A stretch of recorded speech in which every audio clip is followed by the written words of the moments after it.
Doutor Celso, o que esperar de Flávio Dino como ministro do Supremo Tribunal Federal? Bom, Wilson, o ministro Dino, em função até do protagonismo que teve no governo Lula como ministro da Justiça, tornou-se um personagem aí muito ativo em redes sociais, etc., sendo ouvido diversas vezes no Congresso. Acho que a primeira coisa que se espera é uma descrição agora maior, o ministro já abordou isso especificamente. Apesar de todas as críticas de diversos setores, inequivocamente ele é uma pessoa preparada, é um homem que prestou concurso para a magistratura, foi magistrado, tem uma carreira política, e aí eu acho que o lado positivo da nomeação do ministro Dino é que hoje o Congresso e o Supremo Tribunal Federal, o Poder Legislativo e o Poder Judiciário, estão aí numa crise, né? Numa crise, beirando uma crise institucional, e talvez o ministro Dino, que tem uma carreira no Poder Legislativo, possa, de alguma forma, contribuir com isso, né? Espera-se. Agora, o doutor Celso, essa parte política, né? O Dino, basicamente, ele é um homem que, enfim, ele fez a sua carreira política. Ele saiu da magistratura, foi para a política e agora volta novamente para a magistratura. Quando ele fez o seu pronunciamento lá no Senado de despedida, ele indicou que poderia, inclusive, voltar para a política. Não há uma certa. Não é temerário você ter um ministro de Supremo com essa característica política, ou só acredita que isso pode até ajudar a você desenlaçar, né, desenrolar alguns nós que são fruto da classe política, doutor? Olha, Wilson, na verdade, quando se fala em Supremo, nas Supremas Cortes, né, não só no Brasil, mas no mundo inteiro, é evidente que as Supremas Cortes têm que julgar de acordo com a Constituição Federal, fazer respeitar a Constituição Federal. Mas é absolutamente também indiscutível que as decisões elas têm natureza política no Supremo Tribunal Federal, e nós já tivemos um ministro muito bom, como o ministro Brossard, que também veio da área política. Eu não acho que o fato de vir da área política traz um prejuízo obrigatório, mas faço aqui uma consideração que não acho neste caso, porque acho que o ministro Dino tem uma formação jurídica muito importante, como tinha o ministro Brossard. Hoje, eu acho, não sei se é mais torcida do que uma percepção, que o ministro Dino pode ser útil, porque nós temos uma crise dos poderes e nós precisamos acomodar essa crise, porque hoje nós temos efetivamente uma busca desenfreada pelo Supremo para rever decisões do parlamento brasileiro. Eu acho que esse é o principal nó que nós temos hoje. Claro que nós temos aí polarizações, discussões, a questão de bolsonaristas, petistas, processos criminais, etc. Mas a questão de fundo, a questão que me parece que mais importa, é a questão precípua de que o judiciário brasileiro, hoje o Supremo Tribunal Federal, ele é acionado de uma forma, no meu modo de ver, uma forma demasiada. Nós temos uma pluralidade de partidos, e com essa pluralidade de partidos nós temos uma legitimidade gigantesca para a propositura de ações diretas, de inconstitucionalidade, ações de descumprimento de preceitos fundamentais, e isso faz com que o Supremo seja obrigado a se pronunciar. Aí você tem um partido pequeno que entra com uma ação contra uma decisão do parlamento, um outro partido pequeno que entra com uma ação no sentido contrário. Quando é a direita, a esquerda trabalha. Quando é a esquerda, a direita trabalha.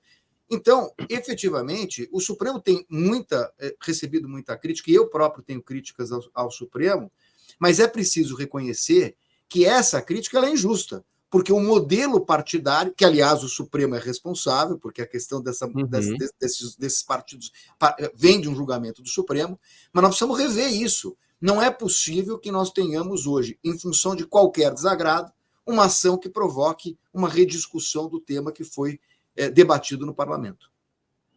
Agora, doutor Celso, assim, agora eu vou fazer uma contradita, acho que é bom, porque o debate é interessante, não é?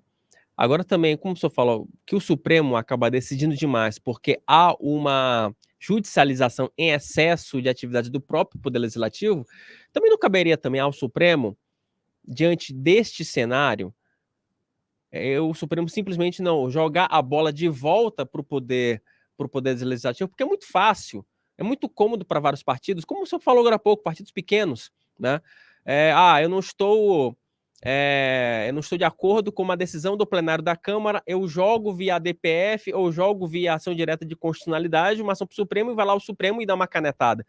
Quer dizer, também não faria também o sentido o Supremo ter um pouco de meia-culpa de: olha, gente, isso aqui é uma questão interna Cópolis, resolvam entre vocês. Depois que vocês conseguirem resolver essa questão interna Cópolis, vocês trazem para a gente poder dar o último aval. Também não falta um pouco também dessa meia-culpa do Supremo, doutor? Falta um pouco. Isso que você está falando, eu também não estou em desacordo. Acho que, na verdade, nós estamos debatendo, mas, na verdade, temos pontos de concordância. Eu acho que existe o que se chama de ativismo, um pouco exacerbado por parte do Supremo, né? Mas o que eu estou dizendo é o seguinte: você tem um parlamento que também precisa fazer um meia-culpa, no sentido de que as leis no Brasil são mal feitas. Eu te dou um exemplo. Uma das crises que nós tivemos no final do ano passado é a questão do porte de drogas, do tráfico, etc. O Congresso faz uma lei que gera uma punição para o traficante, faz uma lei que gera uma punição para o chamado pequeno traficante, não tem critério.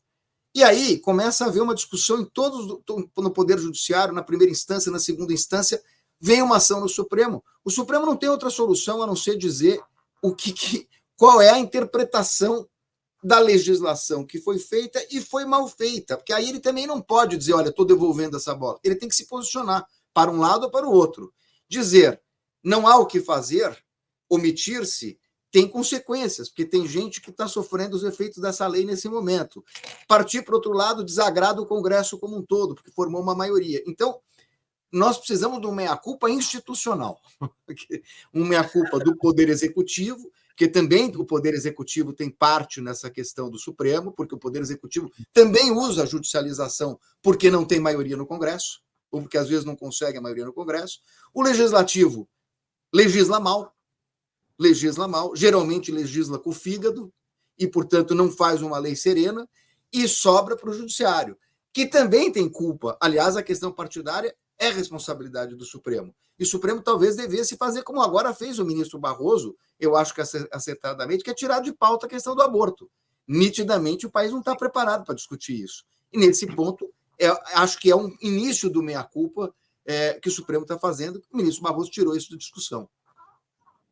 Inclusive o ministro Barroso, ele falou justamente ontem, se não me engano, acho que foi ontem ou foi na quarta-feira, perdão, sobre essa questão do aborto lá na Globo News, né? Ele, olha, realmente o Brasil não está preparado para essa discussão, e sobre a questão da droga, ele fez justamente essa consideração, né? Que era preciso fazer a modulação dessa lei que foi aprovada pelo Congresso Nacional. Agora, doutor Celso, para a gente encerrar, falando sobre o juiz Flávio Dino, com base nos seus posicionamentos seus que eu falo, do Flávio Dino, com base nos posicionamentos do Dino, como governador, também como juiz, enfim, em termos da sua trajetória, o que dá para esperar de decisão?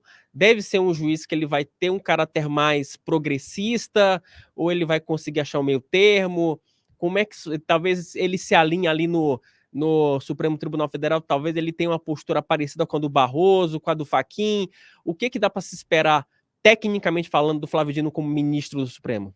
Olha, Wilson, eu acho que tem algumas coisas que são previsíveis, né? Ele é um homem de esquerda, uma carreira política de esquerda. Isso não quer dizer que ele vá julgar, mas acho que ele tem uma tendência a ser um ministro que tem uma preocupação nesses aspectos aí de garantismo, etc. Mas eu quero te dizer, com toda a sinceridade, que fazer previsão sobre pessoas que se tornam ministros do Supremo Tribunal Federal é sempre uma aposta muito arriscada.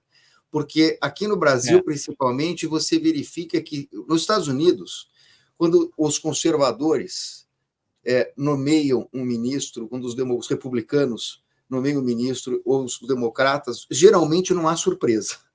Sempre há um julgamento ali, uma posição que você espera que vai ser tomada em função do debate bipartidário que existe ali entre os dois. Aqui no Brasil, você tem ministros nomeados pelo PT, lá no primeiro governo Lula, depois Dilma, que se mostraram conservadores. você tem ministros que foram nomeados, que em tese seriam conservadores, eles são muito mais liberais, são muito mais à esquerda do que à direita. Então, é uma surpresa, e eu não tenho uma percepção. Eu acho que o ministro Dino, até por conta de toda essa pressão que houve em relação à nomeação dele, a impressão que eu tenho é que ele será extremamente legalista nesse primeiro momento. E veja que o que eu estou dizendo, o ministro Cristiano Zanin, nas primeiras votações, ele acabou votando contra teses que eram caras ao Partido dos Trabalhadores. Então, o Brasil tem essas surpresas, e eu acho que o ministro Dino, nesse primeiro momento, pelo menos é o que eu penso, ele deve ser extremamente legalista. E só para compartilhar um pouco a sua impressão, doutor Celso, deixa eu trazer um bastidor engraçado que, acho que foi na quarta-feira à noite, eu conversava com uma fonte do TSE, enfim, tirando uma dúvida sobre legislação eleitoral, e ela me contou uma anedota que provavelmente o senhor sabe também, né, que é do doutor Alckmin, né, o doutor José Eduardo Alckmin, que é um grande advogado da área eleitoral. Meu amigo. E durante muito tempo, ele assinava pareceres, né, falando justamente sobre jurisprudência do TSE. Ah, olha, espere isso, espere aquilo. E aí, de um tempo para cá, ele falou, olha, não vou mais assinar parecer porque a legislação no TSE, a jurisprudência muda a cada 5 minutos, então é muito arriscado fazer previsões sobre casos que podem ser julgados no futuro com base no que já foi decidido pelo TSE. Então, o doutor Alckmin, ele já, olha, não vou mais assinar parecer. O que eu posso te falar é que hoje, neste momento, a situação é X, Y ou Z. Amanhã, aí eu já não tenho mais como dizer para ti o que vai acontecer ou não.